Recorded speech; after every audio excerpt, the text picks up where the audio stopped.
Järgmiseks vaatame siis, kuidas tellimust olemasolevale marsruudile vahele lisada. Teie kuller on hetkel sõidus, tööülesanded on tal pooleli ja teile tuli üks lisatellimus ja soovite siia marsruudile siis lisatellimust vahele lisada. Kui mäletate, siis alguses me tegime käsitsi ühe tööülesande, mis oli siis Ülemiste keskus. Võtame siit nupu muuda.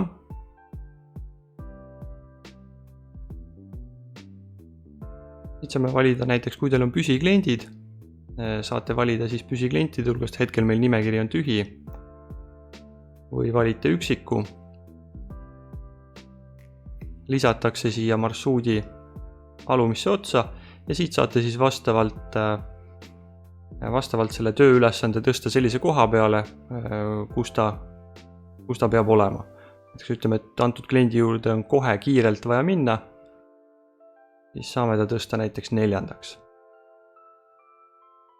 Tõstame uuesti.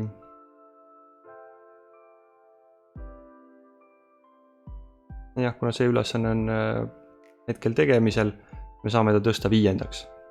Ja kõikide teiste klientide juurde on näha siis, kuidas päevakava muutub. Näiteks salvestame ära. Ja me näeme, et siia vahele tekkis Ülemiste keskus. Sama info on näha siis ka tahvelarvutis autojuhile. Vaatame siis autojuhi vaadet korraks. Näete number 5 Ülemiste keskus. Ja näiteks marsruudi teavitustes saate ka klienti teavitada ja saate ka autojuhile anda informatsiooni, näiteks vestluse kaudu. Vaatamegi siis järgmiseks vestlust. Valite vestlusakna ja valite juhi ja siit saab siis juhile anda informatsiooni, näiteks marsruut muutus, tekkis üks lisatöö, tekkis vahele ja vajadusel saab ka saata siis juhile pilte või siis juht saab saata pildi jällegi mingisugusest probleemsest kohast või mingisugusest varuosast, mida on vaja tellida. Vaatame siis uuesti logistiku töölauda. Oletame, et autojuht teeb siis kõik tööülesanded, teeb ära. Kinnitame nad järjest ära.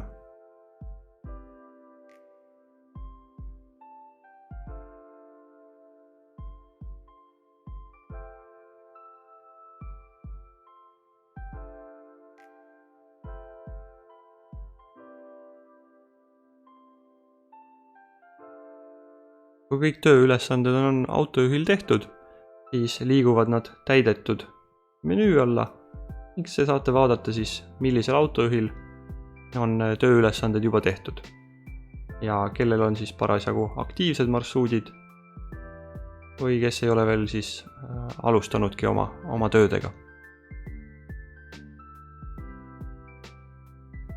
Üleval paremal nurgas saate siis enda töölauda endale sobilikuks kohandada. Ütleme näiteks, kui läbisõidu info teid ei huvita, saate teha selle mitteaktiivseks või näiteks, kui te soovite läbisõitu näha alles aadressi järel, saate need ümber tõsta. Et jällegi teie enda töölaud, ise otsustate, kuidas teie informatsioon siin kuvatakse. Saate teha ka lahtrid siis endale sobiliku suurusega. Ja järgmine kord, kui sisse logite, on kõik täpselt nii, nagu te siin jätsite viimati. Võib ka suuremat kaarti vaadata. Valida endale siis meelepärase kaardipõhja ja siit saab siis päeva lõpus jälgida, kas on ette antud marsruuti jälgitud või mitte. Ja niisama lihtne ongi muuta siis logistika täiesti paberivabaks. Nüüd aga vaatame siis täpsemalt, kuidas kontot seadistada. Selleks valige seaded. Ja üldiselt soovime võtta kaardi võimaldaja Google, automaatsuum keelatud, sõitmisrežiim ja ilma liikluseta. Siis ta teeb marsruudid valmis teil palju kiiremini. Siin tegelikult rohkem midagi muud seadistada vaja ei ole. Küll aga ladude all saate siis kirja panna kõik enda laod.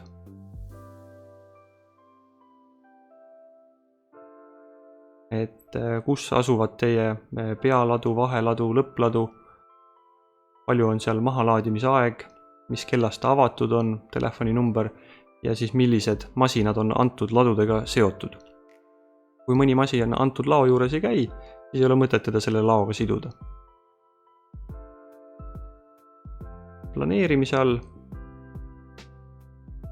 saate siis ära muuta, milline on teie pealadu või siis täiesti ilma ladudeta. Ta alustab sõitu kodust ja siis marsruut planeeritakse niimoodi, et milline on esimene klient, kõige lähim klient.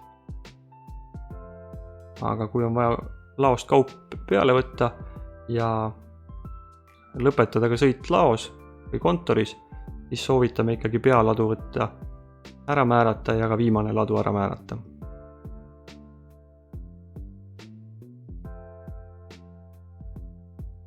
Siit saab teha siis ka email või siis SMS teavitused oma klientidele. Lõpetuseks vaatame siis mõningaid lahendusi, kuidas töölaud täpsemalt välja näeb. Siin on näha siis, et kontorisse on jõutud 2 minutit ajakavast varem, aga esimese kliendi juurde on juba hilinetud 9 minutit. Siin on siis linna peal näha kogu marsruut.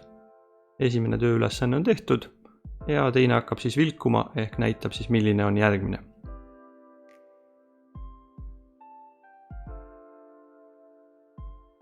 Ja siin on siis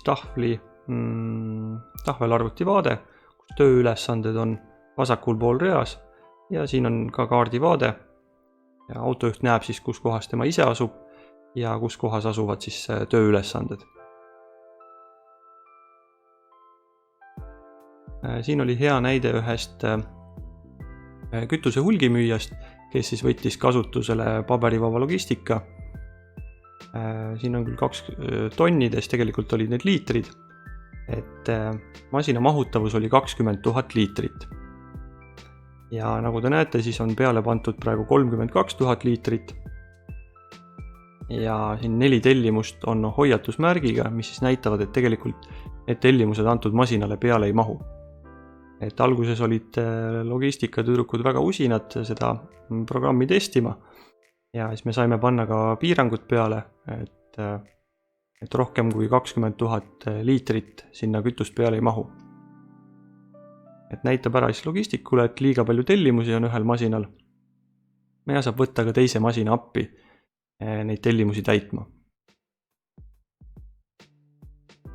Samuti oli oluline siis ka tööaeg, et kella 5 oleks masinad kõik kontorist tagasi, kuna tegu on siis ADR ohtlike vedudega, ei tohi kindlasti tööaeg üle minna.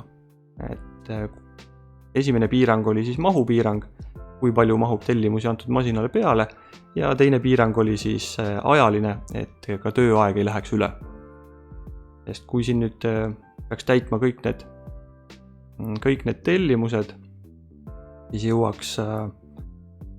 jõuaks autojuht alles kontorisse tagasi öösel kell 2.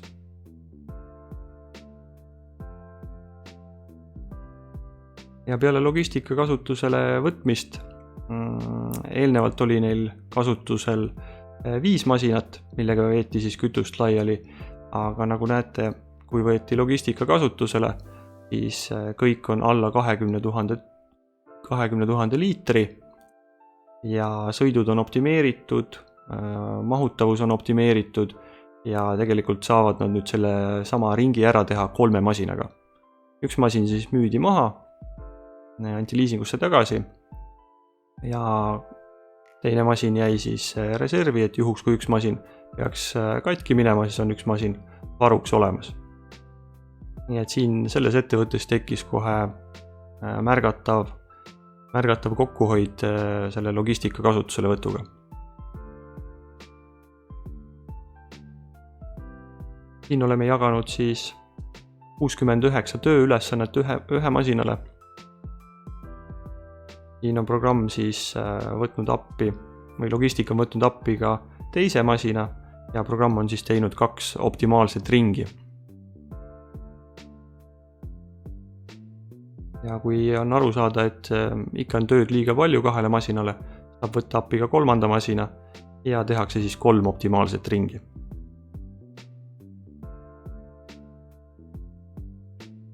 Tellimuse vahele lisamist me juba näitasime, kuidas see käib.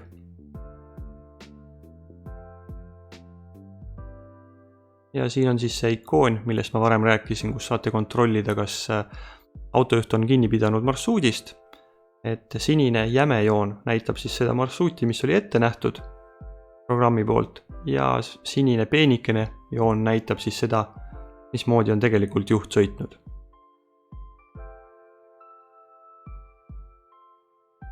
Kommentaare on tegelikult lisada väga lihtne. Võtate selle sama Exceli tabeli ja kirjutate siis lihtsalt vabasse lahtrisse oma kommentaarid iga tellimuse kohta. Ja tegelikult neid lahtreid saab lisada nii palju, kui teil täpselt vaja on. Näiteks ütleme siia lisate maksumuse, et hiljem oleks raamatupidajal väga lihtne teha siis koondarve, et millistele klientidele on millise maksumusega kaubad või tellimused läinud. Ja siia saate näiteks panna kogused ja saate neid lahtreid juurde tekitada täpselt nii palju, kui vaja on. Või kui teil näiteks ei ole oluline siin tellimuse number, võite selle lahtri ära kustutada või telefonid, e-mailid ei ole olulised. Et seda Excelit tegelikult saate kujundada täpselt nii, kuidas teie ettevõttel vaja on. Järgmiseks vaatame, kuidas te saate uue autojuhi lisada või kuidas autojuht saab sisse logida. Selleks võtke jälgimise menüü ja valige juhid. Juhtide alt te näete, et Juhan Juurikas sõidab praegu Toyotaga. Võtame tema lahti. Ja siin on siis sisestatud telefoninumber, millega Juhan saab sisse logida. Soovitamegi siin kasutada isiklikku või siis töönumbrit, mis Juhanile kindlasti meelde jääb. Ja siin lisage mobiilne kood, millega ta saab siis sisse logida. Ja vaatame siis, kuidas juht äppi saab sisse logida. Võtab oma tahvelarvuti või telefoni ja sisestab oma telefoninumbri. Sisestab ka salasõna.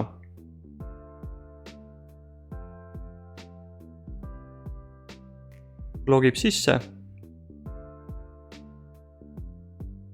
Ja kohe on tal tema tööülesanded näha. Ja näiteks kui Juhanit üks päev tööl ei ole, on ta haige, saab mõni teine juht sisse logida tema telefoninumbri ja parooliga ning saab tema tööülesanded ära täita. Ja siit saab siis ilusti välja logida.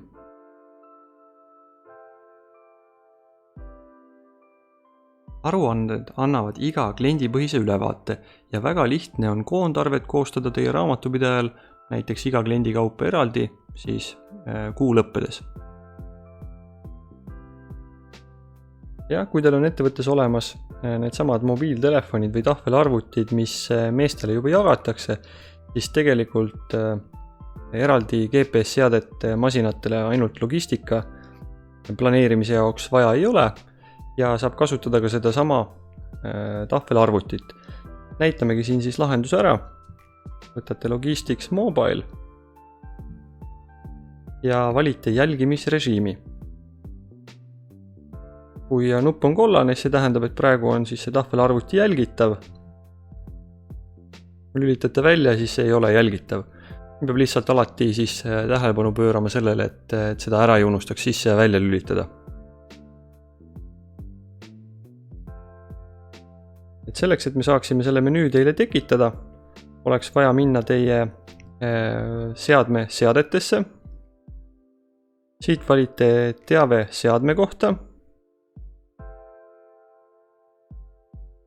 Olek ja oleku alt leiate e-mail teave. Edastage meile siin olev e-mail kood, mis lõpeb siis 333-ga ja kui te olete meile e-mail koodi edastanud, siis me saame teie telefoni või tahvelarvuti teha jälgitavaks. Paberivaba logistika võttis kasutusele ka e-Drinksi e-pood, et oma klientidele tellimusi paremini kohale toimetada. Siin on Merja tagasiside. Suurepärane ja väga mitmekülgne teenus. Kogu protsess seadmete paigaldamisest kuni logistikaprogrammi igapäevase kasutamiseni toimis kiirelt ja lihtsalt. Kliendi tugi oli väga professionaalne ja abivalmis, leides kiirelt vastused kõikidele küsimustele.